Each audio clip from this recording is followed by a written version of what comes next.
Alors, donc, pour cette table ronde, nous avons convié Michael O'Hare du collectif pour l'avenir des foyers, le COPAF, qui lutte depuis plus de 20 ans pour améliorer les conditions de vie et l'hébergement des personnes migrantes sur le territoire français. Michael nous parlera notamment du statut de résident, d'où cela vient, et de la lutte menée depuis de longues années pour que les habitants des foyers aient les mêmes droits que les locataires de droit commun. Ensuite, merci à toi d'être là. Ensuite, nous accueillons Boubou Soumaré, qui est secrétaire de la coordination des délégués des foyers Adoma, et qui nous exposera concrètement comment la restructuration des foyers se traduit dans la vie quotidienne des habitants. En troisième temps, nous accueillons Laura Guérin, qui est maîtresse de conférences en sociologie à l'université Paris-Nanterre et qui a consacré sa thèse à la vie des habitants dans les nouvelles résidences issues des foyers de travailleurs migrants. Et elle nous décrira l'adaptation mise en œuvre par les habitants face aux nouvelles contraintes spatiales et réglementaires imposées par les gestionnaires. Merci à toi d'être venu aussi. Et enfin, Djibril Silla, qui représente le comité des résidents du foyer Branly et qui fera le point sur l'actualité de la lutte du foyer en rappelant les revendications, les mobilisations passées et celles à venir où on vous souhaite nombreux. Chaque intervention durera à peu près 10 minutes et à la fin, on aura un temps d'échange avec le public. Alors, merci encore à tous d'être là. Et avant de te donner la parole, Michael, j'aimerais donner quelques éléments. Alors, actuellement, le foyer est essentiellement composé de chambres à 2 lits, dont la superficie de chaque chambre est de 17 mètres carrés. Chaque résident paye une redevance d'environ 340 €, ce qui revient à peu près 650 € par mois pour 17 mètres carrés, pour les 2 lits ensemble. Le tout pour un habitat rendu vétuste, faute d'entretien, par les gestionnaires. En effet, sur ce loyer, les résidents payent une cinquantaine d'euros par mois, une prestation hôtelière. La liste des prestations qui nécessitent ce prix ne leur a jamais été donnée.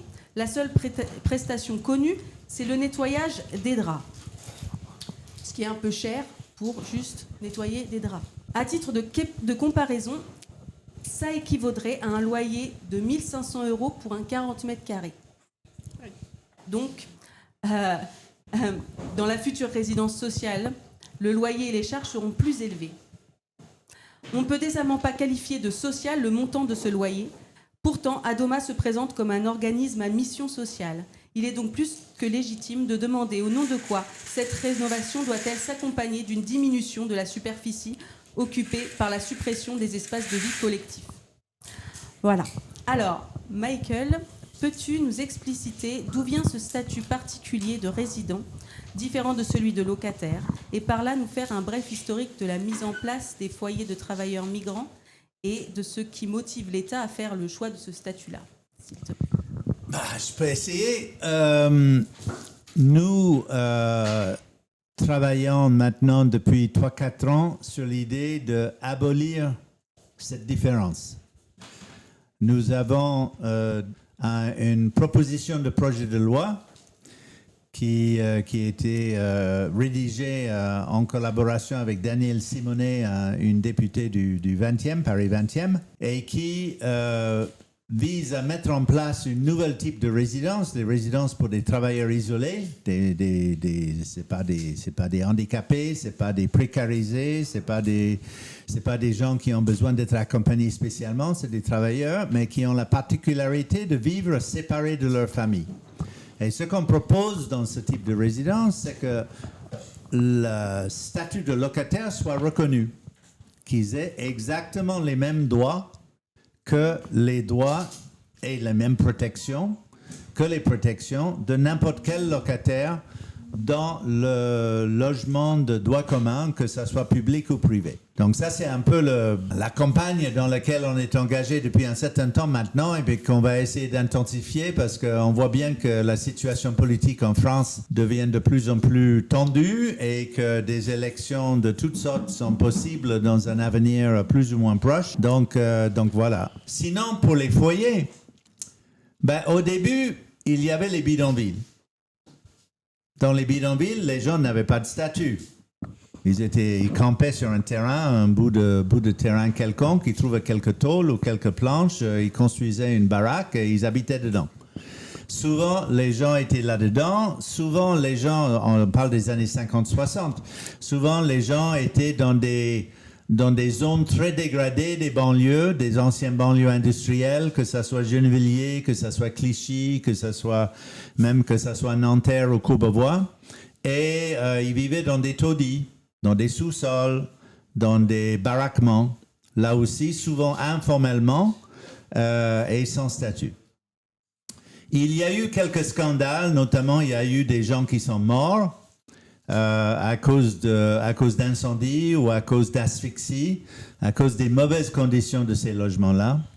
Et l'État, c'était l'époque où on commençait à parler de résorber les bidonvilles, la fin des années 60-70, l'État a décidé de mettre en place une politique de logement pour les gens qui étaient dans les bidonvilles. En 1957, une société est créée, la Société nationale pour la construction des travailleurs algériens, la Sonacotral, qui ensuite devient le Sonacotra. Les Algériens perdent leur spécificité. Et ensuite, Adoma. Adoma, aujourd'hui, le gestionnaire du foyer Edouard Branly, est l'héritier de cette politique-là. Cette société était fondée pour construire du logement collectif pas cher, du logement collectif pas cher et bien contrôlé. Et le début des foyers, c'est ça. Les débuts des foyers, c'est des chambres, on construit 7 mètres carrés, on construit 9 mètres carrés, on construit 15 mètres carrés, mais on les divise en deux. On met un placard au milieu et on a 2 chambres qui consistent en lit, placard, lavabo. Les sanitaires, les toilettes sont sur le couloir, les cuisines sont collectives à chaque étage. Ça, c'est le début des foyers. Et on les appelle des foyers hôtels. Autrement dit, la fiction est maintenue que tu payes à la journée.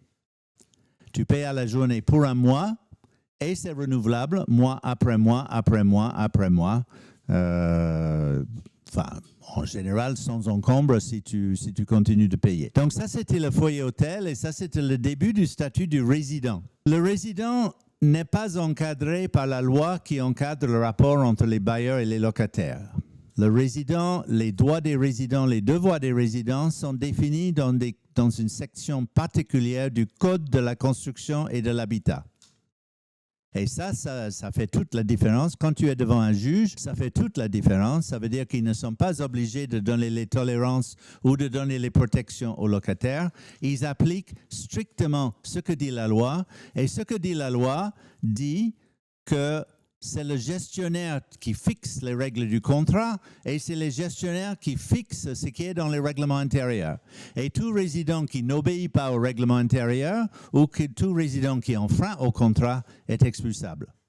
Donc c'est pour ça qu'on est dans une position très défavorable par rapport à locataire, quand on est menacé d'expulsion ou même quand on a une dette locative. Quand on a une dette locative, lorsqu'on est locataire, on est renvoyé à des commissions, on a des possibilités d'avoir le fonds de solidarité logement. Il y a des tentatives, il y a eu des restes de politiques qui voulaient éviter les expulsions.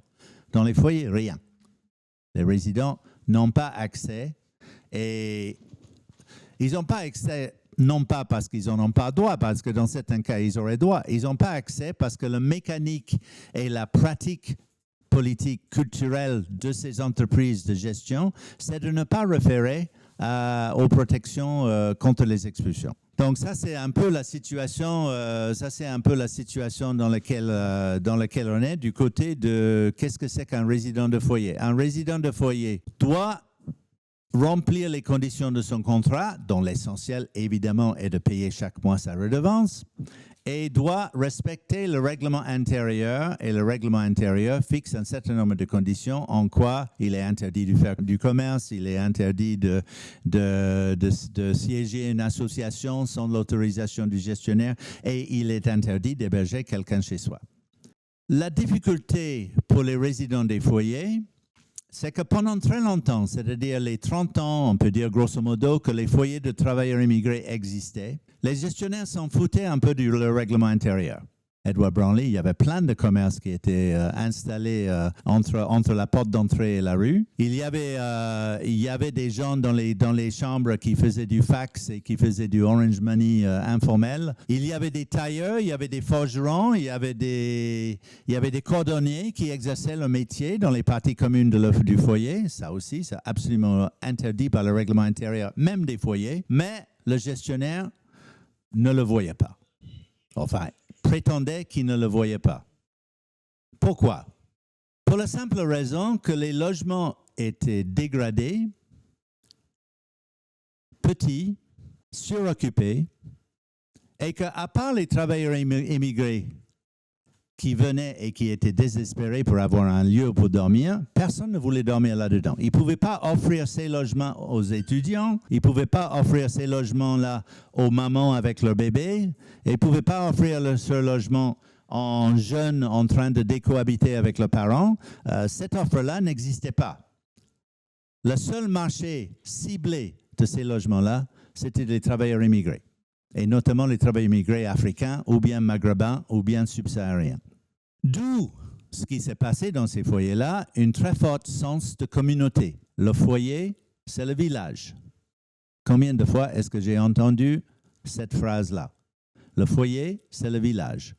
On peut acheter ses bonbons africains, on peut acheter ses piments africains, on peut acheter ses cacahuètes africains, on peut se faire coiffer, on peut se faire habiller, on peut se faire chausser dans le village. Dans la résidence sociale, lorsque l'État a décidé entre 1996 et 2000, grosso modo, d'investir de l'argent pour liquider ces foyers-là et de les remplacer par une structure qu'ils appelaient des résidences sociales, tout change. La grande différence du point de vue de la pratique de gestion, c'est tout d'un coup, le règlement intérieur devient important. Tout d'un coup, il devient applicable. Dans l'ancien foyer, il était interdit d'héberger quelqu'un qui n'était pas un titulaire dans ta chambre, mais tout le monde s'en foutait. Dans les résidences sociales, il est interdit d'héberger quelqu'un qui n'est pas titulaire de la chambre et ils ne s'en foutent pas. Ils font des contrôles, ils font des inspections, ils envoient des huissiers taper sur les portes à 6h, 7h du matin, ils relèvent les identités des personnes qui occupent les chambres et ils assignent les titulaires devant le tribunal pour expulsion. Et ils obtiennent les expulsions. Parce que, pour la raison que j'ai dit, parce que pour les juges, la loi, c'est le contrat et le règlement intérieur. De même, pour les dettes locatives, évidemment, une des fonctions de l'ancien foyer, c'était d'être un lieu d'accueil et un lieu d'intégration pour des jeunes arrivés au pays, pour des primo-migrants qui ne savaient pas où aller. Ils allaient où? Ils allaient chez le cousin, chez le frère, chez l'oncle, chez le père, qui habitait en foyer. Et donc, les foyers étaient des centres aussi d'accueil pour des immigrés sans papier. C'est un des éléments aujourd'hui qui est en danger. C'est un des éléments aujourd'hui qui est ciblé explicitement par l'État et par les gestionnaires et pour lequel on essaie de se battre avec des luttes comme celui de Brownlee et puis dans d'autres foyers aussi, de résister autant que se peut à l'effet de ces transformations. Voilà.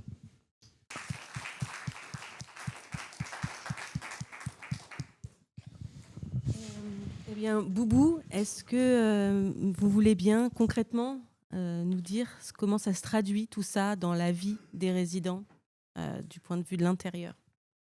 Bon, merci pour la question qui est si pertinente. Avant tout, je vous remercie tous d'être là. Et voilà, donc je pense que les résidents du foyer Brownlee, ils ont besoin de soutien, ils ont besoin d'être entendus. Donc ils sont dans l'impasse parce que avec le gestionnaire, donc c'est le dialogue des sourds. Bon, pour que ce dialogue puisse avoir un impact, on a besoin que notre voix et la voix du comité de soutien, la voix du comité de résidents d'Edward Brownlee soient entendues, soient diffusées sur plusieurs réseaux. Voilà, donc aujourd'hui, moi je vais parler de la transformation des résidences sociales et l'impact qu'il y a eu sur les résidents.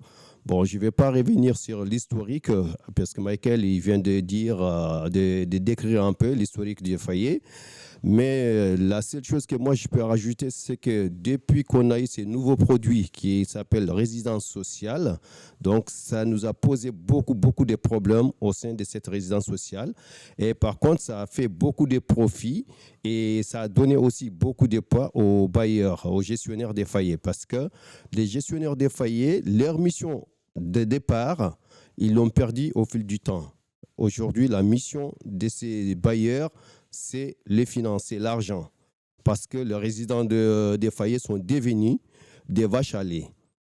Au départ, les foyers, les résidents, ils payaient un loyer qui n'est pas trop cher. Mais aujourd'hui, quand on voit les nouvelles résidences sociales, une chambre ou un logement de 13, de 18 mètres carrés, on paye à peu près 400 €. Sans compter aussi la facturation de la surconsommation de l'eau. Sans compter aussi les contrôles inopinés et aussi il n'y a aucun droit parce que le résident il signe un contrat et un règlement intérieur. Mais le règlement intérieur aujourd'hui a plus de poids que la loi d'après ce que nous on voyait. Parce que quand les gestionnaires envoient un résident devant le tribunal pour hébergement, ils voient le règlement intérieur. Ça pose vraiment beaucoup de problèmes depuis que cette résidence sociale a vu les jours. Deuxièmement, quand on intègre la résidence sociale, il donne juste une clé. Et cette clé qui n'est pas reproductible. Cette clé, si tu la perds, tu la payes. Tu la payes très cher parce qu'il donne des clés qu'on ne peut pas nulle part faire la copie. C'est la mise en danger de la personne. Ils ne prennent pas en compte des résidents malades, ils ne prennent pas en compte des résidents vieux qui ont besoin d'être assistés. Non, c'est pourquoi je dis qu'ils mettent l'argent devant l'humain. Bon, notre objectif aujourd'hui, ce n'est pas de crier partout ou de lutter. On veut juste être entendu, on veut juste que les gestionnaires nous écoutent, que les gens des foyers, c'est des personnes, ce n'est pas des enfants. Parce que c'est infantiliser la personne. Alors que dans les foyers, on trouve des pères de famille, on trouve des responsables d'entreprises, on trouve des délégués qui sont des représentants de leur boîte de travail. Mais comment ça se fait que les gestionnaires donnent juste une seule clé? Ils pensent que celui qui dirige une entreprise ne peut pas garder deux clés? Il n'a pas le droit d'avoir deux clés, il n'a pas le droit d'avoir un badge, il n'a pas le droit d'héberger, aucun droit dans cette résidence sociale. Donc, on ne sait pas où aller. D'où aujourd'hui, on ne veut pas toujours faire les blocages. Parce que si on fait le compte de toutes les résidences depuis les années 90 jusqu'à aujourd'hui, il n'y a pas eu une résidence sociale qui est construite et que les gens du foyer sont contents pour aller intégrer dans la nouvelle résidence sans qu'il y ait une résistance. Et c'est pourquoi? Parce qu'ils ne sont pas entendus, ils ne sont pas écoutés. On a nos méthodes de vie. Dans les anciens foyers, il y a des salles collectives, il y a des salles de cinéma, il y a des cuisines, il y a des salles de prière, il y a des salles de jeux. Mais aujourd'hui, avec le nouveau produit, tout ça s'est disparu. Il n'y a pas de salles collectives, alors qu'on sait très bien que les immigrés qui sont ici, ils ont tous des associations de développement de leur village. Et ces associations, ça fonctionnait comment? Ça fonctionnait au sein du foyer. Ils se réunissent dans la salle pour parler des projets futurs et aussi pour faire des collectes. Mais aujourd'hui, il n'y en a pas. Malgré qu'on a toujours ces associations parce qu'il y a un pied ici et un pied au pays. Parce qu'ils sont ici, ce n'est pas parce qu'ils sont là à vie. Ils sont là jusqu'à la retraite. Mais par contre, leur esprit, c'est de développer leur village. Malheureusement, les gestionnaires, ils ne prennent pas tout ça en compte aujourd'hui. Et dans les nouvelles résidences sociales encore, nous, on aimerait bien que le projet social intègre des salles de formation. Et ces salles de formation, ça permet aussi aux gens qui vont habiter ou les futurs habitants de cette résidence puissent se former pour mieux intégrer dans la vie française. Et pourtant, ils sont financés. Ils prennent des subventions pour ça. Ils prennent des subventions pour l'accompagnement social. Ils prennent de l'accompagnement. Mais c'est tellement... C'est pourquoi je dis que les gestionnaires, c'est du profit aujourd'hui. Voilà. Donc cet accompagnement social dont j'ai parlé, c'est assuré par les comités des résidents, la plupart. Et pourtant, ils payent cet accompagnement social qu'on appelle la réinsertion sociale. Donc cette réinsertion sociale, elle est payée à hauteur de 18 €. On ne sait pas, c'est pourquoi. Quand on fait les calculs d'un foyer de 200 personnes, il y a au moins 4 000 € par mois qu'on jette comme ça sans savoir d'où va cet argent. Et aussi, j'ai parlé de l'infantilisation parce que le règlement intérieur infantilise le résident par le maintien de la prestation DRA, qui est une prestation hôtelière, et que les résidents n'en profitent pas parce qu'on a fait le constat pendant le Covid, il n'y a pas eu de distribution de draps, mais malheureusement, la prestation continue d'être quand même prélevée sur les résidents. À ces jours, cette prestation drap n'est pas accomplie par tous les foyers. Soit les draps ils viennent en manque, que tout le monde ne peut pas avoir, mais tout le monde paye. Soit les draps sont de mauvaise qualité, tu prends pas, tu payes. Donc, on veut que cette prestation soit supprimée pour qu'on évolue un peu vers les droits communs. Parce que cette résidence sociale, c'est bien, mais c'est une résidence qui est faite pour tuer le social. Ça tue le social dans les foyers parce qu'il y a des personnes qui sont toutes seules dans leur chambre. Comme je dis tout à l'heure, ils n'ont pas droit à 2 clés, mais par contre, il y a eu des morts qu'on ne peut même pas dénombrer. Dans des foyers, tout ça c'est dû à quoi? C'est dû à la suppression des espaces collectifs qu'avant les gens se croisaient. Parce qu'avant, les gens ils pouvaient aller cuisiner ensemble, ils pouvaient se voir dans la salle de cinéma ou aussi dans les salles de jeux. Mais aujourd'hui, il n'y a pas tout ça. C'est chacun pour soi. Tu sors de ta chambre, tu vas au travail. On ne se croise plus. Ils font tout pour que les gens ne se croisent pas. Ils rétrécissent le lieu où les gens peuvent se croiser. Donc, il y a eu des morts jusqu'à décomposition totale. Jusqu'à décomposition totale. Bon. Et c'est quoi l'excuse du gestionnaire?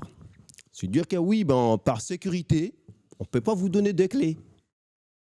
C'est complètement au contraire. Au lieu de dire oui, par sécurité, on vous donne des clés, mais non, par sécurité, on ne peut pas vous donner des clés. Pourquoi? Parce qu'on est des enfants, on va les perdre. C'est pour ça leur explication alors. Alors qu'eux-mêmes, leurs enfants qui sont au collège, on leur donne une clé et un badge. Mais comment un père de famille ne peut pas avoir des clés et des badges? Et par contre, on nous traîne au tribunal aussi pour hébergement. Et dans le règlement intérieur, il nous donne le droit d'héberger pendant un certain temps. Mais sauf que pendant ce temps-là, pendant ces 3 mois-là, l'hébergé, il a besoin quand même d'aller au travail. Il ne va pas sortir quand le titulaire de la chambre sort. Donc, mais par contre, cet hébergé n'a pas le droit d'avoir une clé ni un badge.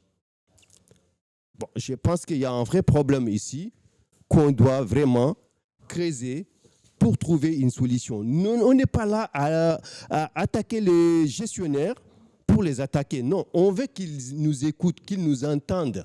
Si réellement les résidences sociales sont construites pour que ces émigrés qui logeaient dans des bidonvilles ou bien dans des foyers sales, aujourd'hui vous avez embelli les murs, mais les droits, ça régresse. Je ne vais même pas dire que ça reste au même niveau, ça régresse au contraire, parce qu'à l'époque, ils fermaient les yeux sur l'hébergement, mais aujourd'hui, c'est à la chasse de l'homme. Ils viennent, il suffit juste qu'ils viennent, ils trouvent 3 paires de chaussures qui ne sont pas de la même taille, ils disent que non, toi tu héberges quelqu'un. Et avec ça, ils dressent leur constat. Ou bien ils voient que tu as plusieurs valises, ah non, tout ça c'est trop pour une seule personne. Mais on va où? Où est la dignité?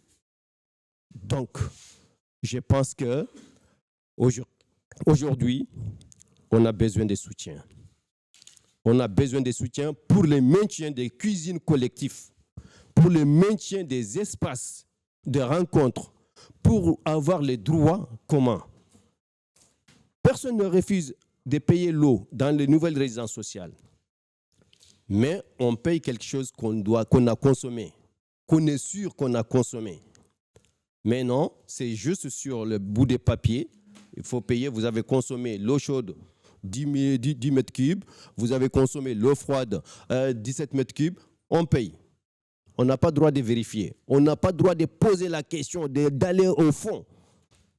Donc, dans la nouvelle résidence sociale, il y a beaucoup qui change. Aujourd'hui, quand on pose la question aux anciens habitants des foyers, alors qu'est-ce que vous voulez, qu'est-ce que vous aimez aujourd'hui? C'est de dire que nous, on veut retourner à notre époque ancienne. On préfère nos foyers sales que de rentrer dans une résidence, dans une nouvelle résidence sociale où on n'a pas de droits, où on n'a pas une vie collective, où on n'a pas la sécurité.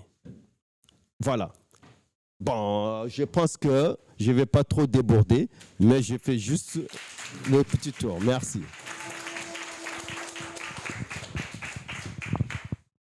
Merci beaucoup. Du coup, toi, tu as enquêté, Laura, autour de justement ces entraves, des manières de faire des habitants. Est-ce que tu peux nous en dire un peu plus sur voilà, ton enquête autour de ça et notamment autour de l'hospitalité, de la question de l'hospitalité qui est quand même cruciale? Donc merci beaucoup. Effectivement, je vais vous parler un peu de ce sur quoi j'ai juste revenir un peu sur l'histoire de ce plan de traitement des foyers de travailleurs migrants. Donc on parle de cette transformation du foyer vers la résidence. C'est une politique qui date de la fin des années 90. En fait, c'est la suite en fait d'une réflexion.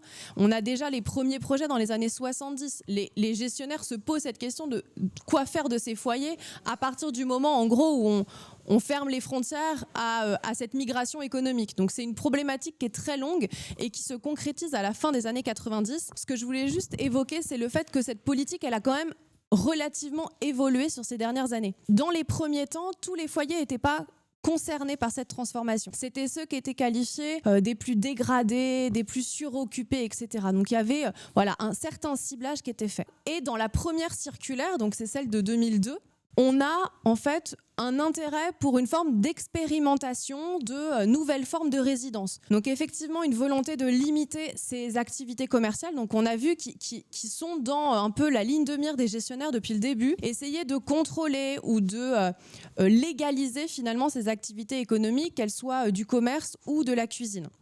Ça, on le voit dès les années 2000. Et d'ailleurs, quand vous visitez des résidences sociales qui ont été construites dans ces années-là, vous voyez qu'il y a de très nombreuses salles collectives.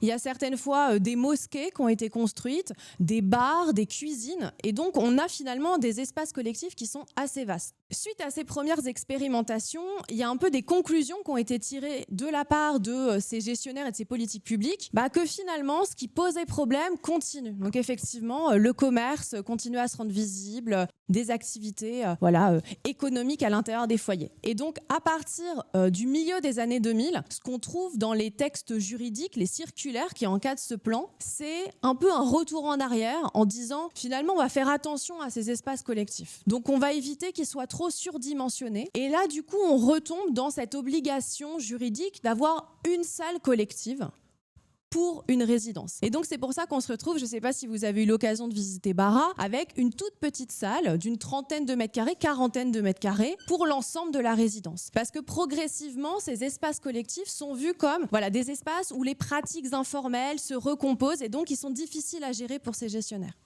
Ce qu'on observe aussi en 2006-2007 dans ces circulaires, c'est une préoccupation de plus en plus grande justement pour cet hébergement. Et là, ce qu'on va voir, donc il y a carrément une annexe technique qui va être rédigée, qui va être annexée à cette circulaire et qui va dire, pour limiter la suroccupation, qu'est-ce qu'on peut faire ? Donc des logements qui ne sont pas trop vastes. Et à l'intérieur de ces logements, qu'est-ce qu'on va faire ? On va peut-être fixer le mobilier au sol. Comme ça va permettre d'éviter qu'un deuxième matelas soit déroulé. Et c'est ce qu'on trouve dans les les propositions ou les injonctions faites aux architectes qui se dépatouillent un peu avec ces injonctions, c'est de dire voilà, alors la table, on va la fixer au sol et on va faire en sorte que les 2 pieds soient suffisamment rapprochés pour pas qu'on puisse mettre un matelas en dessous. On va faire en sorte de fixer sous le lit des tiroirs pour faire en sorte que même si on surélève le sommier, on puisse pas mettre un matelas en dessous. Donc là, il y a tout un travail en amont de la transformation qui est fait. Donc c'est une annexe technique et architecturale. Et donc je vous passe, on fixe des plaintes sous les escaliers pour éviter que ces espaces sous les escaliers soient utilisés pour mettre des vivres à vendre, par exemple. Enfin, il y a toute une espèce de logique d'essayer de contrôler au maximum ces espaces. Caméras de vidéosurveillance, fausses caméras de vidéosurveillance pour pas qu'on sache exactement ce qui est filmé, pas filmé. Et le bureau du gérant qui devient, aux grandes dames des gérants par ailleurs, un espace parfois totalement vitré sur l'extérieur pour que les gérants soient à même de voir qui est-ce qui rentre et qui sort. Donc je vous assure que dans les faits, ces gérants mettent des affiches partout parce que s'ils voient l'extérieur, on voit également leur bureau et qu'à la fin, ils en peuvent plus. Donc à la fin, ça sert pas forcément de cet espace de contrôle, mais il y a toute une réflexion architecturale pour progressivement faire que voilà, toutes ces expérimentations du début, elles soient plus possibles. Et c'est pour ça que quand vous visitez par exemple Bachir Souni à Saint-Denis et Bara à Montreuil, vous n'avez pas du tout l'impression de voir le bâtiment qui découle de la même politique. Parce que Bachir Souni, donc je crois que c'est une résidentialisation de 2003-2004, on a plusieurs salles polyvalentes, une grande cour centrale au milieu, un bar, un restaurant. Bon, Bara, je ne sais pas si vous l'avez visité, mais vous avez une toute petite salle collective, des tout petits couloirs où déjà se croiser, c'est un peu compliqué, et il n'y a plus de cuisine, il n'y a plus de salle de prière, etc., etc. Qu'est-ce que ça conduit en fait dans ces bâtiments? Donc effectivement, pour les individus qui ont peu de famille ou peu d'amis dans la résidence, la disparition de ces espaces collectifs, effectivement, c'est un renfermement sur le logement. Parfois, c'est de grandes solitudes pour certaines personnes âgées qui ont vu leurs proches, donc rentrer en retraite, décédés, ou en fait qui n'ont pas un réseau social très dense dans la résidence. Finalement, c'est ceux qui bénéficient de réseaux denses qui se reconstruisent des espaces collectifs, donc à l'échelle du logement. Mais effectivement, le collectif de l'échelle de la résidence, en fait, est compliqué. Et bien évidemment, dans les logements, donc c'est pas parce que les meubles sont fixés au sol que le cousin ou le neveu avec qui on cohabite depuis plusieurs années va être mis à la porte. Et donc, il y a toute une sorte de contournement. Donc, on va devoir mettre des règles parfois extrêmement strictes en disant, alors, dès 8h du matin, il faut que tu te lèves, peu importe l'heure à laquelle tu t'es couché, pour ranger le matelas, pour qu'on puisse en fait circuler dans cet espace assez restreint. Et effectivement, Boubou parlait des compteurs d'eau un peu plus tôt. En fait, c'est des compteurs d'eau individuels qui permettent de comptabiliser le nombre de litres d'eau chaude et d'eau froide comptabilisés par logement. Donc effectivement, ça permet aux gestionnaires de voir s'il y a potentiellement trop d'habitants dans ce logement parce que votre consommation est excessive par rapport à ce qu'on considère être une consommation normale. Et là, peut se mettre en place des stratégies, donc de prendre des douches très courtes, de faire extrêmement attention quand on fait la vaisselle, voilà, d'avoir une consommation très très minutieuse de l'eau pour justement éviter en fait d'apparaître en rouge entre guillemets dans le fichier Excel qui va sortir tous les mois du document des gérants. Donc cette politique, elle a évolué depuis les années 2000 avec vraiment une préoccupation de plus en plus grande sur la volonté de contrôle des pratiques collectives, en particulier par la technique et par l'espace. Et donc ces dernières années, il y a eu donc l'intégration de compteurs d'eau, mais aussi toute une réflexion sur de la domotique, en fait, sur de nouveaux outils pour essayer, voilà, de mieux contrôler parce que entre guillemets, les premières résidences avaient été, réappropriées, contournées par les habitants, et donc c'était pas suffisant pour les gestionnaires. Et donc là-dessus, les compteurs d'eau apportent une forme de nouvelle contrainte où en fait, même si vous faites avec des espaces très réduits ou des contournements la nuit pour cohabiter, vous faites toujours face à cette évaluation du nombre de litres que vous allez consommer par jour. Donc on voit vraiment une augmentation des contraintes et effectivement, surtout depuis le post-Covid, un passage au tribunal qui explose, en particulier pour des situations d'hébergement de proches. Alors effectivement, il y a tout ce cadre légal où en fait on n'est pas protégé par le cadre du logement, du coup c'est au bon vouloir du juge. Et le règlement intérieur, en fait, comme il est annexé au contrat de résidence, il fait office de contrat. Donc effectivement, à partir du moment où vous violez, entre guillemets, ce règlement intérieur, c'est comme si vous alliez contrevenir à votre contrat. Et donc, si le juge décide de suivre strictement ce cadre-là, votre hébergement de proche vous conduit à une expulsion. Et je voulais juste finir là-dessus, et là, je pense que je parle aussi pour d'autres membres des comités de soutien ou du COPAF plus généralement, c'est l'importance d'un comité de soutien local. On a suivi le cas par exemple d'un foyer boulonnais qui a fait face à des expulsions massives de plusieurs centaines de résidents qui sont passés au tribunal. Bon, je vous passe les détails, mais vous pourrez en parler à Jacqueline qui connaît mieux que tout le monde cette situation. Nous avons essayé pendant de nombreux mois d'essayer de constituer un comité de soutien local pour en fait visibiliser les importantes discriminations et inégalités auxquels faisaient face ces habitants. Impossibilité totale de constituer un collectif fort et entourant ce foyer. Et donc malheureusement, toutes les mobilisations qu'on a essayé de construire ont été relativement vaines, ou en tout cas beaucoup moins structurées et beaucoup moins encourageantes de ce qu'on voit à Montreuil. Et donc là-dessus, je pense qu'il faut, alors même si on n'est pas, et surtout que ma présentation, je vous montre que ça va vraiment un peu de mal en pis, même si effectivement on est quand même un peu face à un rouleau compresseur, on n'a pas forcément le droit de notre côté, on a aussi une politique qui commence à se roder avec une expérience très très importante des gestionnaires et des pouvoirs publics. Ce qu'on voit sur Branly et ce qu'on voit sur Montreuil quand il y a un collectif, c'est qu'il y a quand même des micro-marges de manœuvre qui se gagnent, il y a un peu d'espoir, et donc là on voit à quel point ça fait la différence. Néanmoins, on voit que là, une comparaison Boulogne-Montreuil, on n'a pas du tout les mêmes résultats, et donc voilà, je vous invite vraiment à continuer, parce que c'est, même des fois si c'est un peu difficile, ça change vraiment les choses, parce que du côté de Boulogne, on n'est pas du tout face à ces mêmes résultats. Donc voilà, merci pour tout.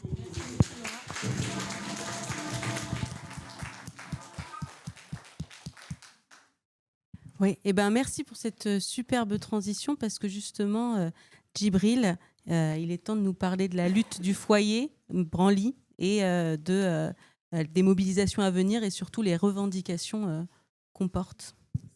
Pardon ? Ah, est-ce que tu veux le faire ? Tu veux, s'il te plaît ? Voilà, merci beaucoup. Nous voulons vous signaler la présence du doyen et du président des comités de résidents, M. Sako Lassana, qui est venu du boulot, d'autres membres qui rentrent en même temps.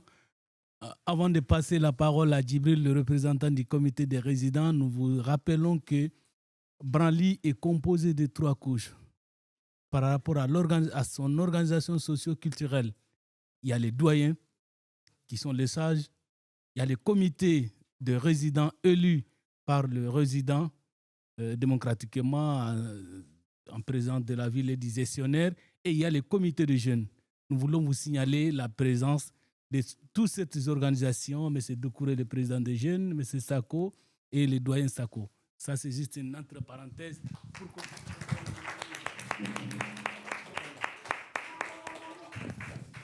À toi. Bonjour. Bonjour à tous et à toutes. Déjà, je remercie les délégués du foyer Édouard Branly de m'avoir permis de m'exprimer ici face à une salle extraordinaire. Et je remercie la Maison Ouverte de nous avoir donné l'occasion de faire voir, de faire entendre notre cause, aussi noble qu'elle soit. Je remercie aussi tous les soutiens, présents ou absents, les soutiens, les comités de soutien, la présente Véronique. Et je remercie aussi tous les gens qui ont fait les déplacements pour nous écouter. C'est énorme, je suis un peu ému, mais bon, parce que c'est très, très touchant. C'est très, très touchant que les gens se déplacent. Je pense que toute personne qui est dans la salle aujourd'hui a d'autres choses à faire. Mais laissez tout ce qu'on a à faire pour venir écouter un problème aussi grave et aussi important pour nous. Donc, je remercie tout le monde. Déjà, pour commencer, pour répondre à votre question, en fait, les foyers Branly, c'est une histoire des 40 ans ou des 41 ans, depuis 1980-81. Il y a nos grands-parents, nos parents, nos tontons avant nous. Mais la mentalité, elle commence à changer depuis qu'Adoma a pris ses décisions pour transformer les foyers en résidence sociale. Ce qui veut dire par là, il y a beaucoup de jeunes qui ont commencé à se réveiller. Quand on regarde l'organisation du foyer Branly, on a les doyens, on a les délégués, on a une association qui est faite par les jeunes, que j'ai aujourd'hui les présidents d'Amadou Kouré. Et les foyers Branly, depuis 1980 à aujourd'hui, moi je pense qu'il y a beaucoup de choses qui ont changé. Et aussi, ces foyers étaient dans la main d'une gestionnaire avant. Adoma est venu en 2019-2020 et il a voulu tout changer d'un coup sans prendre compte les gens qui habitent dedans. Moi, je retiens certaines phrases que Michael a dit. Déjà, les foyers, ça a été construit pour un lieu d'intégration. Et cette intégration-là, comment on peut l'avoir? Moi, je pense qu'on ne va pas demander à un vieux de 65 ans de s'intégrer. Il n'y a pas question. C'est les jeunes. C'est les jeunes qui sont là avec leurs tontons, qui sont là avec leur père ou qui sont là avec leurs grands frères. Et ces jeunes-là sont épaulés par les doyens, par les parents qui sont au foyer, parce que les parents, ils ont déjà une situation. Même si ce n'est pas une situation, on va dire, aussi verdier qu'il soit, mais quand même, la plupart de ces parents travaillent dans le ménage, et ils travaillent dans la plomberie, dans le bâtiment, qu'ils ont quand même un salaire un peu modeste. Mais ils aident leurs neveux, leurs fils, leurs frères qui sont avec eux pour s'intégrer. Intégrer dans le sens, déjà, il est avec les tontons ou le père, le temps qu'il trouve un appartement, un travail, un boulot. C'est ça le concept du foyer. Moi, j'ai juste une petite remarque à faire aussi. La lutte qui a été menée depuis que Adoma a décidé de changer les choses, on a fait énormément de choses, mais on a encore énormément de choses devant nous à faire. Pour nous, au foyer Branly, la lutte n'est fait que commencer. Parce que toutes les revendications qu'on a faites depuis le début, on a l'impression qu'on parle à un mur. On a l'impression qu'on n'existe pas aux yeux des gestionnaires. On a l'impression, comme M. Soumaré Boubou a dit, en fait, ils nous utilisent juste pour tirer de l'argent, tirer des profits, et sans prendre compte de notre vie, et sans prendre compte de notre situation et notre condition. Moi, j'aime pas les termes immigrés au foyer, j'aime pas. J'ai mes raisons. Il y a énormément de Français. Avant, nos grands-parents avaient peur de prendre la nationalité française. Mais maintenant, les jeunes, on s'est réveillés. Je dis ça en étant être jeune. On s'est réveillés. Il y en a beaucoup qui vont voter. Et il y en a beaucoup. Quand on parle de foyer, les foyers, c'est un lieu de rencontre. Les week-ends, les samedis, quand vous partez au foyer, il n'y a pas que les résidents là-bas. Chaque résident au foyer a une famille à montrer. Et comme les Africains, il y a des choses il y a des gens qui disent des Africains, c'est des familles nombrées. Ok, on est nombreux, c'est vrai, on est nombreux. On peut faire changer les choses. On peut faire changer énormément de choses. Donc, à chaque week-end, à chaque assemblée, on parle entre nous. On a nos sentiments par rapport à la ville. On tient à ces villes, on tient à Montreuil. On tient à Montreuil. On va voter, ça c'est sûr. Nos familles qui sont à Montreuil ici vont voter, ça c'est sûr. C'est juste les élus Après, il y a des élus qui ont fait beaucoup de choses. Moi, j'ai eu l'occasion de parler avec messieurs les maires. Je les dis ce que j'ai à dire. Après, ça c'est juste une petite parenthèse. Moi, je pense que la vie des foyers, ça compte énormément. On est des êtres humains comme tout le monde. Et les foyers, depuis qu'Adoma est venu, on a fait beaucoup de rencontres avec les gestionnaires, avec la directrice, avec l'aide des soutiens, des comités de soutien, avec l'aide de la COPAF aussi, qui nous ont toujours appuyés, qui nous ont toujours aidés. Et on revient toujours au même sujet. On revient toujours au même sujet. Il y a toujours les mêmes choses qui sont dites, mais sans réponse. Sans réponse. Maintenant, la lutte, on a deux principaux luttes. La première chose, c'est qu'Adoma ou les gestionnaires, il doit quand même prendre en compte nos revendications depuis le début qu'on mène jusqu'à maintenant. Et la deuxième chose, c'est prendre en compte aussi notre cuisine collective. La cuisine collective, ce n'est pas un confort pour nous. C'est un besoin pour nous. C'est vital pour nous. Moi, je ne peux pas, j'ai le moyen aujourd'hui, ok, je peux aller manger au restaurant. Je ne peux pas voir mon père qui a 60 ans, qui n'a pas assez de moyens. On sait tous, la retraite, on connaît combien on est payé à la retraite. Surtout quelqu'un qui gagnait 1200 euros, 1300 euros. À la retraite, t'as quoi? On a beaucoup d'handicapés là-bas, au foyer. On a des personnes âgées qui ne peuvent pas cuisiner tout seuls, qui ont besoin d'assistance. On ne va pas dire qu'ils ne sont pas autonomes. Mais par contre, comme Boubou Soumaré a dit, pour éviter les catastrophes, qu'une personne décède dans sa chambre jusqu'à la décomposition sans que personne n'est au courant.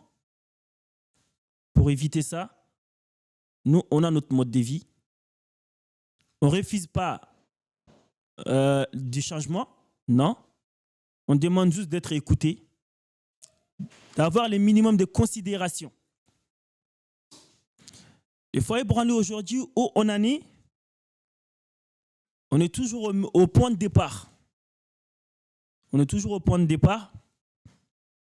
Les gestionnaires, ils nous font comprendre qu'ils sont là pour se faire de l'argent, mais pas pour construire une cuisine collective.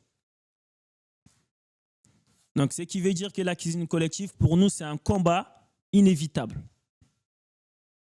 C'est un combat inévitable. Et Foyer Branly, on est connu aussi pour notre reconnaissance. On n'est jamais ingrat. On n'oublie pas les gens qui sont là pour nous. On n'oublie pas. Que ce soit un élu, que ce soit une personne lambda de la ville, on n'oublie pas les gens qui sont avec nous. Et les gens qui sont avec nous, on sera là pour eux aussi, en cas de besoin. On est à l'écoute de tout le monde. Maintenant, Boubou Soumaré a dit une phrase qui m'a énormément marqué. Et aussi, Laurent présent qui a dit aussi une phrase.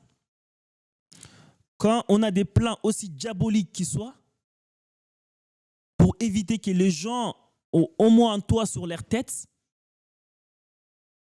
en fait, éviter, faire tout pour que les gens n'ont pas de toit sur leur tête, c'est détruire l'humanité. C'est même pas détruire la sociale, c'est détruire l'humanité entière.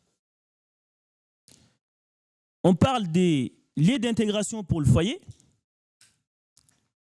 Un lieu d'intégration, comment quelqu'un peut s'intégrer dans une ville qui ne connaît même pas la langue de cette ville, qui ne parle même pas la langue de cette ville, qui a la barrière des langues.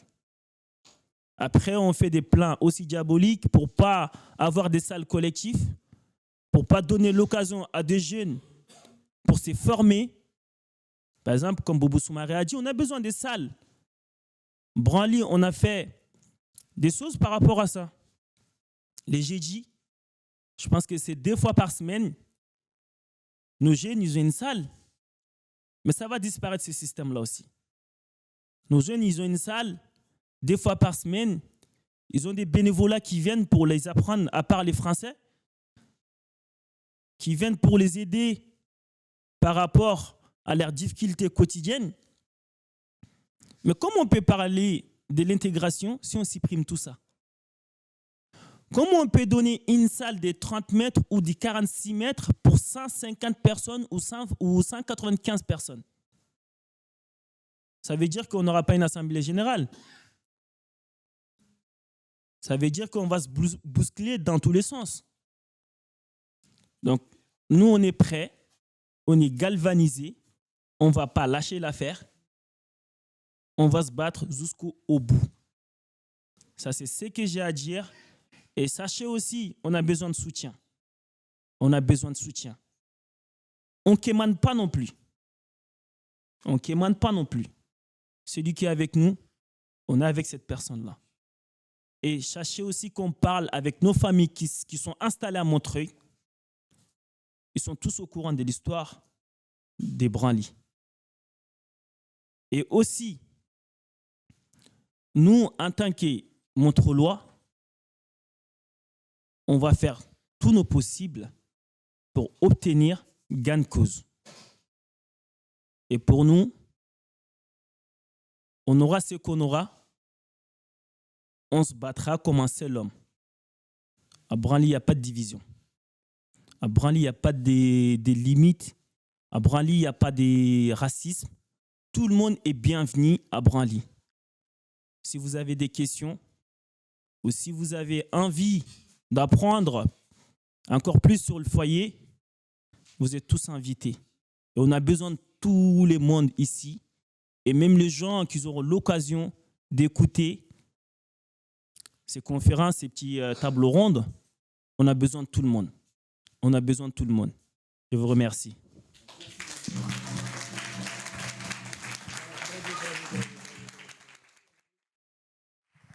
Voilà, merci beaucoup. Et on vous rappelle certaines choses. Quand Silla a parlé des salles collectives, nous vous rappelons que c'est à partir de ces salles collectives que le co-développement s'organise. Et c'est à partir de ces salles collectives qu'on cotise pour creuser des puits, pour construire des dispensaires dans le village. Peut-être quelqu'un qui n'a pas vécu dans un hameau ne se rend pas compte qu'il y a des gens qui doivent marcher 20 km pour aller chercher un bol d'eau. Et c'est dans ces salles collectives qu'on a pu mettre en place pour organiser notre solidarité. Il parle de la solitude. C'est à partir de ces solitudes que la vie a pu être concrétisée à Branly. Et c'est cette solitude que les gestionnaires voulaient détruire. Merci beaucoup. Merci.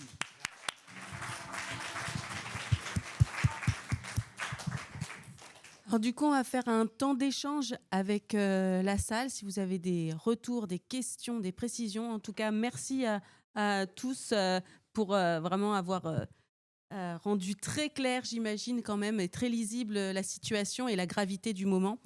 Il y a Madame la Présidente qui voudrait intervenir. Finir par lister, grâce à Djibril, les revendications concrètement, de quoi il s'agit, justement, pour qu'on vous soutienne le mieux possible.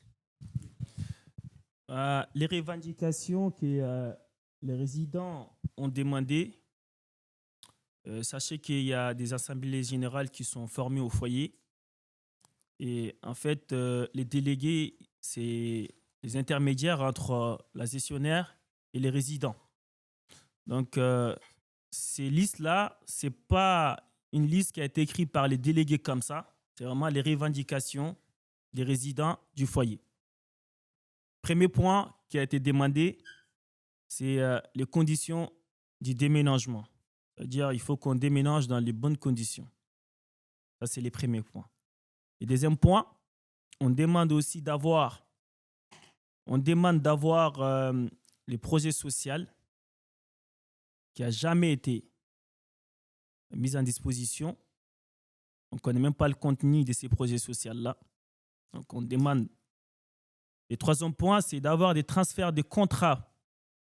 Ça veut dire qu'il y a des personnes âgées qui avaient leur contrat à leur nom, qui ont toujours été réglo en fait, par rapport aux redevances. Donc, ils n'ont pas de dette.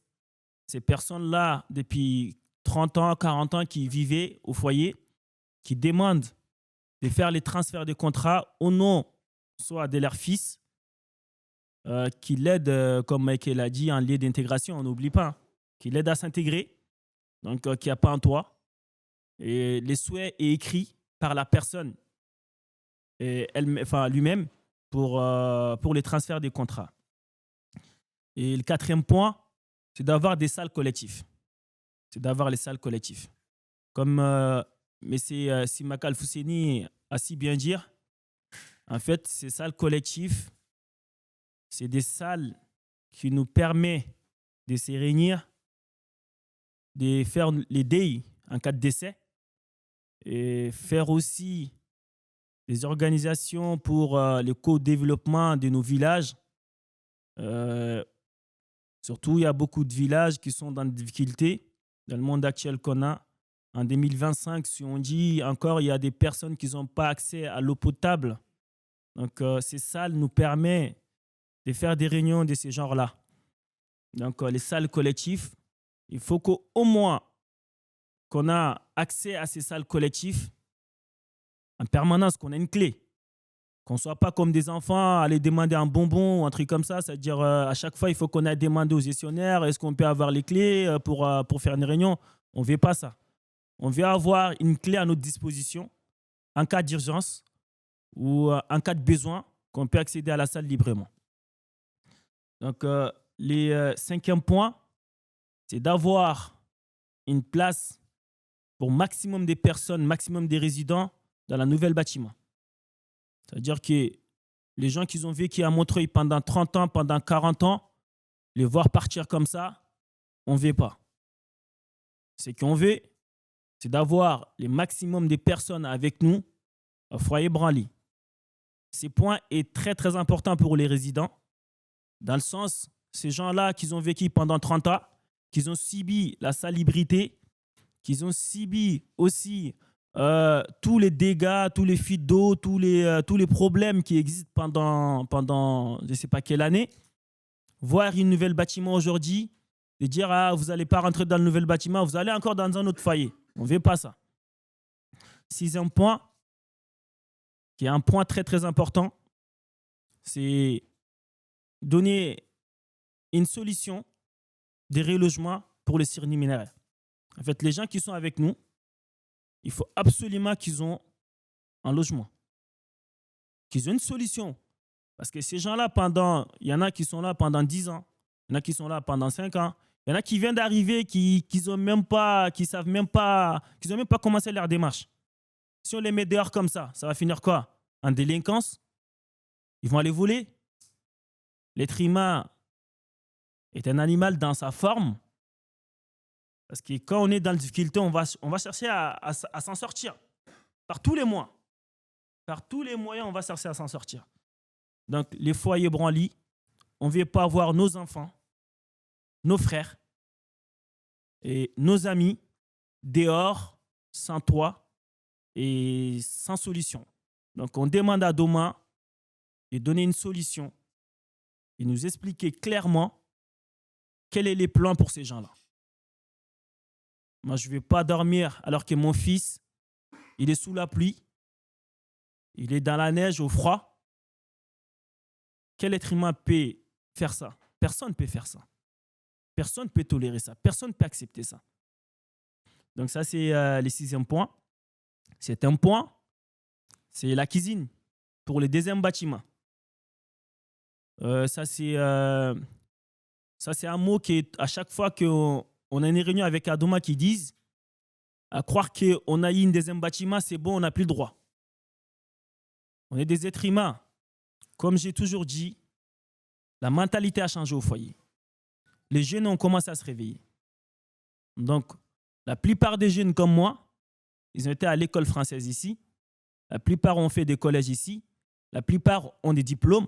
La plupart, c'est des chefs d'entreprise. Donc, dans le deuxième bâtiment, il faut absolument qu'on a des salles pour la cuisine. Pour la cuisine, pour des personnes âgées qui sont avec nous, pour des personnes malades qui sont avec nous, pour des personnes handicapées qui sont avec nous. On a beaucoup de gens au foyer qui vont, on va dire, ils vont au travail, c'est des personnes âgées, ils font 8h, 17h. c'est quand tu veux que cette personne-là cuisine. Sachant qu'il est tout seul dans sa chambre, il va cuisiner quand pour manger? Donc, nous, on veut une cuisine collective qui a toujours existé.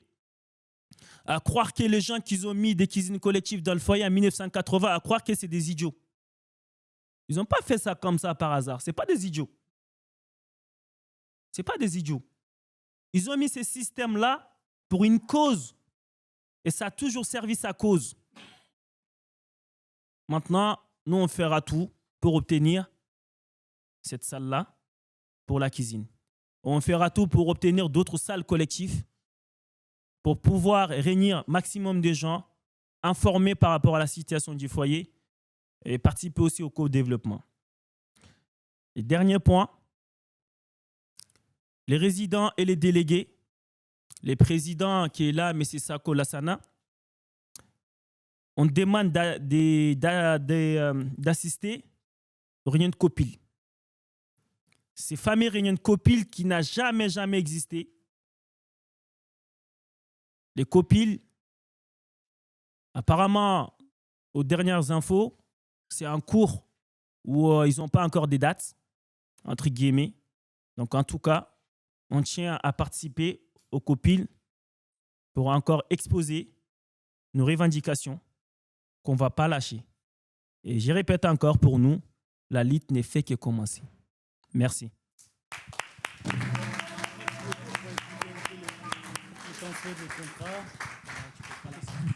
Juste un complément, ce transfert de contrats et des surminaires qu'on parlait, ce n'est pas des surminaires qui ont été ramassés dans la rue.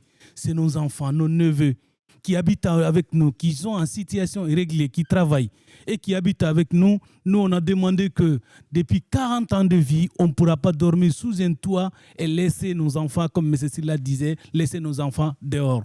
Alors, ce transfert de contrats, il faisait partie des revendications depuis la première revendication. Il faisait partie de ces revendications. La cause, c'est quoi? C'est des gens qui habitent au foyer aussi depuis une dizaine, vingtaine d'années, dont le parent qui était là depuis le 1er novembre 1980 est à la retraite, il veut se reposer, il s'est donné pendant 42 ans, maintenant il veut se reposer, et son neveu qui se trouve dans l'appartement, on a demandé que soit ce transfert soit mis en place, qui était toujours accepté par des gestionnaires, sauf Adoma actuellement. Et voilà ces deux principes complémentaires que je voulais ajouter pour expliquer un peu c'est quoi les surminaires. Ce n'est pas les surminaires, parce que les gestionnaires disaient toujours que je connais les gens qui ont juste des contrats. Ceux qui ont des contrats, ce sont leurs enfants avec un double lit qui paye 700 € par mois pour un 18 mètres carrés, s'il vous plaît. Voilà. Permettez-moi juste d'éclaircir un petit truc par rapport au projet social. Voilà, donc je vais profiter pour dire que les projets sociaux des nouvelles résidences sociales, les bailleurs, la plupart, il a 10%. Donc, il y a beaucoup des actionnaires qui se partagent les gâteaux. Il y a la ville, il y a la mairie, il y a la préfecture. Donc, chacun de ces structures, ils ont un certain nombre de logements. Donc, il faudra qu'ils prennent en compte les souhaits des nouveaux résidents qui vont intégrer dans cette résidence sociale. Malgré que nos revendications est d'assister au COPIL, on n'a pas le droit d'assister au COPIL, mais quand même, lorsqu'ils élaborent les projets sociaux, qu'ils prennent en compte les souhaits de ces résidents-là. Parce qu'aujourd'hui, la résidence sociale, c'est envoyer le vieux retraité, les anciens habitants à la rue. À la rue, hein, parce qu'on nous fait juste la résidence sociale, c'est un piège, vous intégrez, au bout de 2 ans, donc on se retrouve devant les tribunaux et c'est l'expulsion. Voilà, donc c'était juste là que je voulais éclaircir. Il y a des élus parmi nous, il faudra prendre ça en compte, le projet social qui est très important. D'ailleurs, le gestionnaire, il se base sur ça. Il se base sur ça. Dans ces cas, prenez ça en compte. Merci.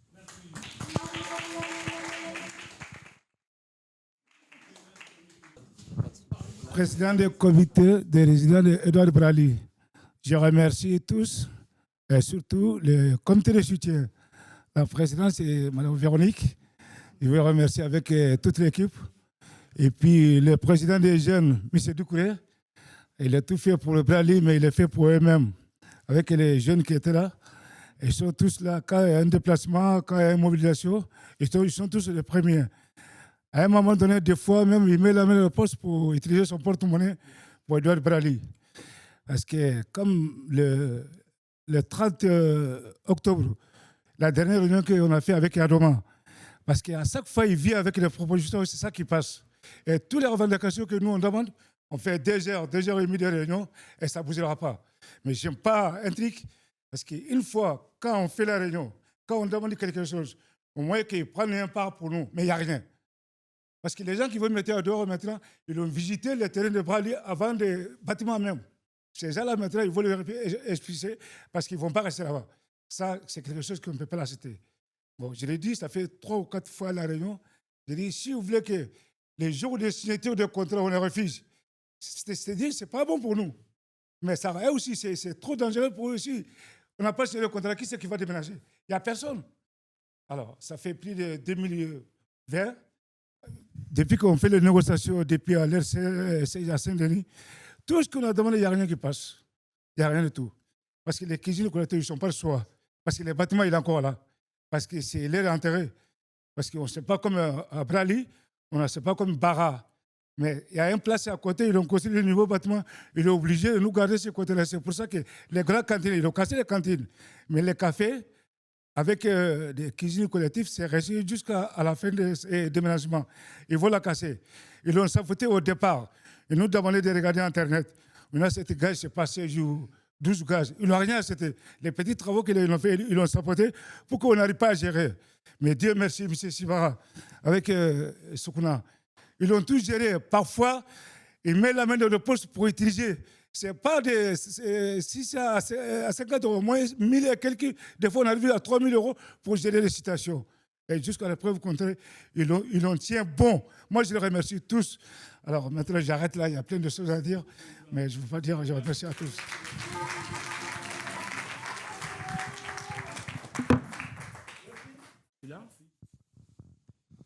Oh, le micro, il sert à rien, alors. Il sert à rien. Si, il sert à enregistrer. Non, il sert à enregistrer. Déjà, bravo à toutes les personnes qui ont organisé aujourd'hui, parce que c'est vraiment très important pour... sans l'organisation d'événements comme ça, on va pas... La lutte, elle peut pas gagner, quoi. Elle peut pas avancer s'il n'y a pas beaucoup plus de visibilité. Et c'est vrai qu'il faut... Bon, quand on discutait, moi, j'ai pas réussi à beaucoup m'impliquer depuis le début de l'année, mais qu'on arrive à faire des tribunes, qu'on arrive à faire des prises de parole publiques.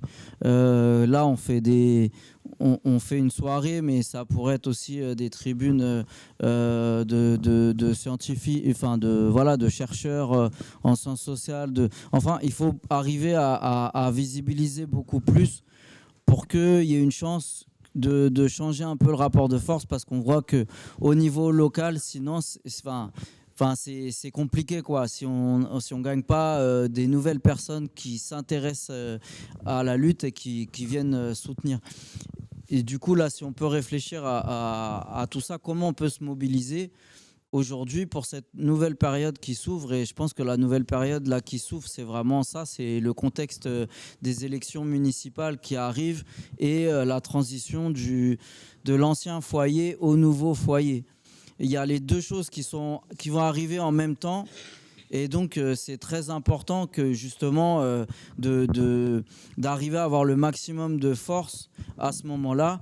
Et je pense que là, le comité de soutien et les résidents du foyer, tout le monde, ça fait, comme la lutte, elle est ancienne, le discours, il est rodé. Enfin, on sait ce qu'il y a à défendre.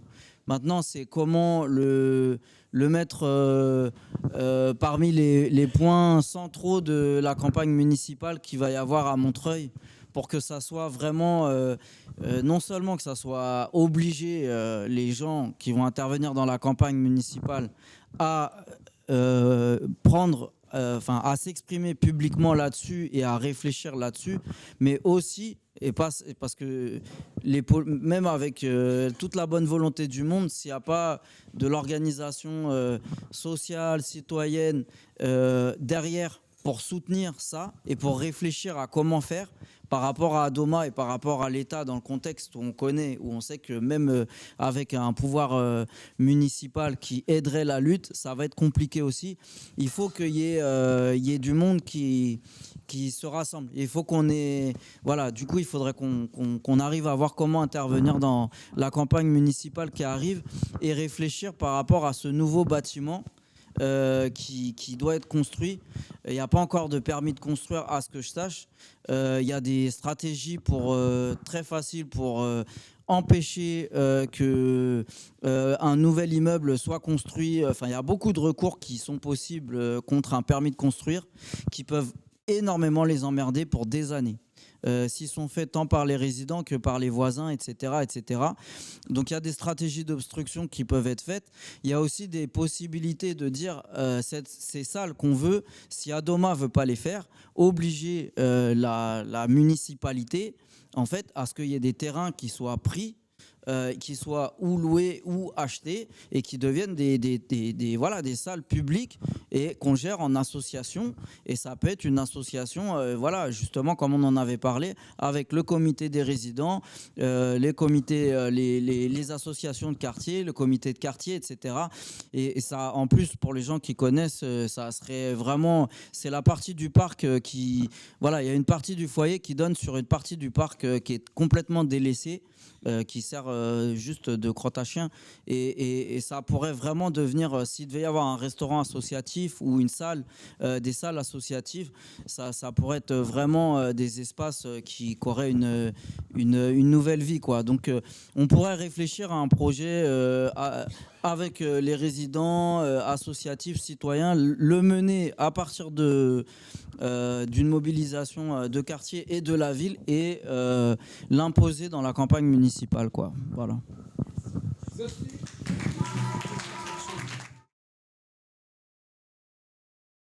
Je voudrais juste dire quelque chose et profiter des élections municipales justement pour faire une contrainte. Je ne comprends pas que notre maire ne fasse pas plus pour ça, ne soit pas plus engagé. En tout cas, je n'ai pas compris qu'il faisait quelque chose. Et donc, moi, ce que je pense, c'est que le minimum déjà d'une première chose à faire, c'est que toutes les revendications que vous avez dites, elles soient publiées dans le Montreuillois déjà, qu'on contraigne le maire à faire quelque chose, quoi. Qu'est-ce qu'il fout là ? Qu'est-ce qu'il fout ? Voilà.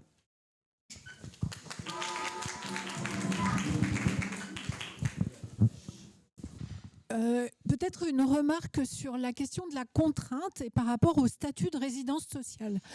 Les autres gestionnaires de résidence sociale sont contraints par la loi, et notamment depuis 2002, notamment en écoutant les résidents, en proposant des lieux pour que les résidents puissent s'exprimer, faire de l'autogestion, enfin en tout cas faire des propositions. C'est aussi l'esprit de la loi actuelle, c'est-à-dire écouter l'expression des résidents. Et je ne comprends pas pourquoi les gestionnaires de résidences sociales ex-foyer travailleurs migrants, et notamment Adoma, est à ce point-là autorisé à s'extraire de ces obligations. Normalement, le financement des résidences sociales devrait être le même et donc les mêmes obligations. Depuis ces dernières heures, on se demande même si pour le foyer Branly, un projet social a été rédigé au moment du dépôt, puisque du coup, ce projet social, à chaque fois, depuis des mois, la réponse c'est « on va demander si on a l'autorisation de vous le transmettre ». C'est quand même un peu étrange. Et je me demande si du coup, ça pourrait être un levier, entre autres, dans les négociations, c'est-à-dire les autres obligations de la loi qui s'appliquent aux autres gestionnaires de résidences sociales en général.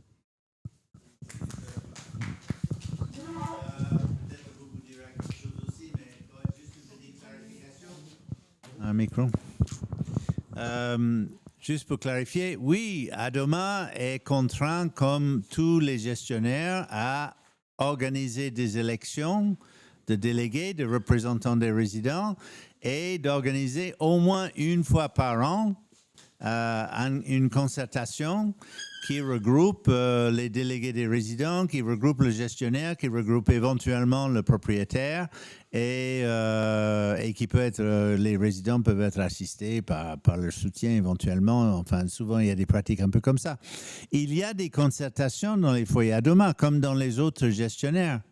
Le problème, c'est que le conseil de concertation est exactement ce que son nom dit. Ça ne décide rien. Ça ne peut sanctionner rien. Donc, la seule chose qu'il est là, en fait, c'est un courroie d'information, classiquement, où le gestionnaire explique aux délégués en leur demandant de relayer aux résidents les modifications de politique qu'ils vont introduire dans la gestion du foyer. Point. Bon, c'est la concertation, c'est ça. Alors évidemment, ça dépend de foyer en foyer, ça dépend des traditions dans les foyers, ça dépend un peu de la culture politique des foyers. Il y a des foyers où ça résiste, ça gueule, ça pousse. Il y a des foyers où ça bloque le gérant. Bon, malheureusement, pas assez, à notre goût, à nous. Hein. On aimerait bien qu'il y ait un peu plus d'étincelles autour des foyers que ce qu'il y a. Mais voilà, ça c'est sur la question de la concertation. Sur le projet social, les gestionnaires, selon la loi, doivent rendre accessible le projet social aux délégués qui peuvent le consulter. Alors, la pratique de la plupart de ces gestionnaires, c'est éventuellement de laisser une copie dans le bureau du gérant et qu'ils peuvent regarder dans le bureau du gérant. Mais le problème de fond n'est pas tellement ça. Le problème de fond, c'est pourquoi ils sont réticents à...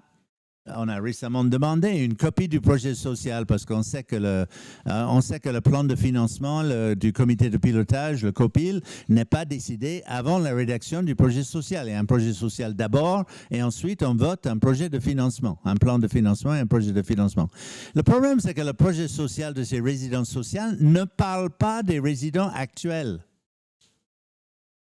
Le bâtiment résidence sociale n'est pas construit pour les résidents actuels. La résidence sociale est construite pour des publics qui sont de toutes sortes de précarité et qui ont besoin d'un accompagnement pour les faire mener vers le logement de droit commun. Le projet social de la résidence sociale, c'est de faire des contrats de 2 ans. Or, c'est par dérogation et par exception que les gens dont on a détruit le bâtiment, bon, c'est une obligation légale, malheureusement, quand tu détruis le logement de quelqu'un, tu es un peu contraint de le reloger. Donc, ils sont contraints de les reloger en ce qu'ils appellent premier peuplement. Et les premiers peuplements, les résidents qui entrent dans ces résidences sociales, signent un contrat qui est identique dans sa durée au contrat qu'ils ont signé avant. 1 mois renouvelable jusqu'à la fin de l'univers, sauf si tu sors des clous. Le problème, c'est que c'est très facile de sortir des clous et que le gestionnaire utilise toutes les sorties de clous, notamment l'hébergement, la suroccupation, pour mener une sorte de campagne d'expulsion et pour faire entrer les chambres, entrer les studios dans effectivement le cadre du projet social. Bon, voilà, une partie de la réponse au moins. Merci. Dans les 10 minutes qui viennent, on a déjà dépassé 1h20, même largement, et on a encore un petit programme justement autour du projet de cantine qui doit être présenté par d'autres d'entre nous. Bonsoir, je m'appelle Sila Diaby, président du comité des résidences de la Douai, Paris 20e. On est avec nos collègues, nos camarades, nos frères. Nous sommes tous dans le même bateau. Mais il y a un conseil que je donne, c'est de ne pas faire quelque chose tant que les autres ne sont pas au courant. Sinon, le bateau il va être chaviré. Ça veut dire quoi? Tout dépend de convention. Tout ce qu'on est en train de discuter ici, là. Quelque part, tout se réduit dans les conventions. Les conventions, tout est dedans. Il y en a qui sont écrits dans les grands caractères, il y en a qui sont écrits petits caractères. Il y en a, ils ne te laissent même pas lire, ils te disent de signer seulement, signer. Comme le contrat des résidents. Ce qui est écrit dedans, ils ne savent même pas. Nos parents, ils ne sont pas intellectuels. On ne les laisse même pas le temps de dire que, allez, lisez, après, tu signes. On lui dit de signer, il signe. Il est en train de signer son arrêt de mort, sans savoir. Donc, c'est pour ça que j'ai dit, tout est dans les conventions. On est passé par là. Notre premier chef de village, c'est qui? C'est monsieur le maire. Nous tous, on est dans un village. Il y a un chef qui a été élu, c'est monsieur le maire. Nous sommes tous égaux devant lui. Mais, au niveau de la justice, nous qui habitons dans les foyers, nous ne sommes pas considérés. On ne nous écoute pas, comme mon neveu vient de le dire, mais c'est ici là. On ne nous écoute pas. Il y a mon petit esclave là aussi qui est ici là, M. Soumaré, il vient de le dire aussi. D'accord. Donc, moi j'habite dans un arrondissement, je remercie un Dieu parce qu'on a fait tout avec M. le maire. Avec tous ses collaborateurs aussi, on a travaillé avec eux. Aujourd'hui, on a 7 foyers dans les 20e. Chaque foyer, il y a un membre ou 2 membres qui est conseiller de quartier dans les 20e. Il y a 2 membres qui sont conseillers de quartier. Donc, il n'y a rien qui passe dans les foyers des 20e tant que la mairie n'est pas au courant. Il y a un élu qui est dédié aux vies des foyers. On ne dit pas qu'il n'y a pas des exclusions. Il y a des exclusions. Mais au niveau de nos salles collectives, c'est nous qui allons à la clé. Moi, je suis président du comité, j'ai la clé. Je ouvre quand je vais, je ferme quand je vais. Il y a certaines salles, on appelle salles polyvalentes. Des fois, ils demandent qu'on leur donne ces salles-là. C'est eux qui nous demandent. Ils nous demandent en 24 heures, est-ce qu'on peut avoir des salles? Donc, il faut faire très attention aux conventions. Il faut revendiquer tout ça dès le début. S'ils ne sont pas d'accord, il ne faut pas signer. Déjà, vous avez un toit à dormir dedans, vous dormez dedans, par fini, ils vont céder. Mais il faut que vous soyez toujours avec la mairie. Parce que le dernier mot, c'est dans la bouche de la mairie. Comme Boubou il a dit que les murs là, ça appartient à la mairie. Et ce sont que des gestionnaires seulement. C'est que des gestionnaires. Ils sont en train de dicter tout sur nous, ils ne nous écoutent pas. Même les visites des chantiers, ils ne nous laissent pas faire des fois. Vous voyez, au niveau des restaurations, c'est obligatoire des fois. Parce que dans le ronde, si autour de 1 km, il n'y a pas un foyer, il y a des restaurants, il doit y avoir un restaurant. Il doit y avoir un restaurant. Surtout Barly, tout le monde le connaît. Et surtout, c'est un endroit, il faut qu'il y ait un restaurant. Il faut lutter sur ça. Tout dépend de conventions. Il ne faut pas les signer. Il faut, même si vous allez voir des juristes, il faut voir des juristes pour que vous travaillez sur les conventions avant de les signer. C'est ça que je voulais vous dire. Merci.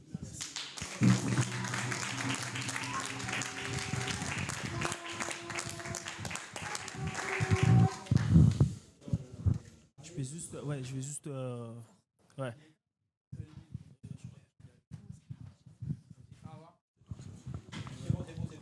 C'est vrai. Et en fait, ouais, c'est pour clôturer, ça marche pas. Pour clôturer, par rapport à tout ce que le monsieur vient de dire, les tontons, et par rapport à Edwin, il a dit, tout ce qui a été dit ici aujourd'hui, en fait, c'est très, très important. Moi, j'ai assisté. J'aime bien les mots que vous avez employés, chef des villages. On est à Montreuil. C'est pour ça que j'ai dit que j'aime pas les mots immigration. Quand on parle national, on peut parler de l'immigration. Mais là, on parle d'habitants de Montreuil. C'est ça les plus importants. Et en fait, quand j'entends un gestionnaire qui dit chercher n'importe quelle force pour faire basculer à demain, c'est-à-dire la personne c'est ça en situation de force. Sachant que nous, en tant qu'habitants de Montreuil, on compte beaucoup sur le soutien de la mairie. de la municipalité. En fait, du moment qu'il y a un gestionnaire te dit chercher n'importe quelle force pour faire basculer la chose, ça veut dire la personne il croit que franchement, il est chez lui, il fait ce qu'il veut. Alors qu'on est des êtres humains. Et en entendant ça, nous, en fait, on se sent abandonné, on se sent tout seul, on se sent dans une clôture sans issue de secours. Moi, je pense que la mairie, nous, à Branly, on a essayé de prendre contact plusieurs fois. Plusieurs fois. Mais on n'abandonne pas non plus. On ne ferme pas la porte non plus. On ne ferme pas la porte. Sachant qu'il y a un gestionnaire, il vient dans une ville pour faire ce qu'il a à faire, mais il ne fait pas tout seul. Il ne fait pas tout seul. Il fait avec les autorités locales, il fait avec les habitants du quartier et il fait aussi avec les habitants de ce bâtiment-là qui est le foyer Branly. Et comme j'ai toujours dit, chaque famille, chaque personne qui a un contrat avec Adoma à Branly a une famille à montrer ici. Je vous laisse faire les calculs. Il y a 195 contrats et 195 familles. Et dans chaque famille, il y a combien de personnes? Ça peut faire changer les choses. Moi, je pense qu'on est à l'écoute.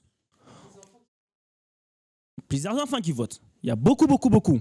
Et sachant que les mentalités ont changé, comme j'ai dit tout à l'heure, nous, en tant que jeunes, on a compris, on s'est réveillés. Il y a beaucoup qui votent aussi au foyer. Nous, on demande juste d'avoir des droits, d'être considérés, c'est tout. Et pour clôturer tout ça, on a fait un projet que Agnès a fait et avec les autres membres de soutien, qu'ils ont fait un travail colossal. C'est un bouquin comme ça, avec tous les calculs possibles, qui prouvent que la cantine peut exister. Ici, j'ai participé aussi, j'ai parlé avec certaines personnes dans le 14e. Il y a Cyprien qui m'a dit une chose et que je me suis déplacé moi-même personnellement pendant mon temps de travail pour aller rencontrer ces gens dans le 14e. Ils ont les mêmes problèmes que nous. Ils ont les mêmes problèmes que nous. Ils ont les mêmes problèmes que nous. Leur cantine est menacée de disparition. Mais sauf que la mairie de 14e a proposé une alternative pour pas que ces formidables cantines disparaissent comme ça. Et sachant l'impact que la cantine a dans le quartier. Et nous, qu'est-ce qu'on a? Pas de proposition, pas d'écoute, pas d'alternative. Nous, la porte est ouverte. Comme j'ai toujours dit, on est prêt à discuter, on est prêt à dialoguer, mais on est des Montreuillois comme tous les Montreuillois. On considère la mairie, la municipalité, c'est nos autorités, on est avec eux. Mais on demande un soutien clair et net. On ne veut pas des abandons. On ne veut pas que la mairie nous abandonne. On ne va pas les abandonner non plus. Moi, je pense que c'est ça le plus important. Quand on prend l'histoire du 14e, c'est formidable. C'est formidable. Ça donne envie d'aller voter pour ces maires-là. Ça donne envie, personnellement. Quand quelqu'un qui est dans la difficulté, que tu es là pour cette personne-là, que tu montres que tu es avec cette personne-là clairement, sans ambiguïté. Donc, nous, en tout cas, on est dans ces situations-là. On est là. Et je répète encore, la mentalité au foyer a beaucoup, beaucoup, beaucoup changé. On a des salles de formation qu'on a créées nous-mêmes. Et avec les soutiens, on a fait ces dossiers-là. Il y a une association même qui est créé. Ça n'a pas été définitif, mais c'est en cours de création pour pouvoir maintenir cette cantine et pour les résidents, et pour les habitants de quartier, et pour tout Montreuil. Donc pour clôturer, en tout cas, on compte sur le soutien de la mairie, on compte sur le soutien de la population de Montreuil, on compte sur le soutien de toute personne qui peut nous apporter le minimum de soutien. Merci beaucoup.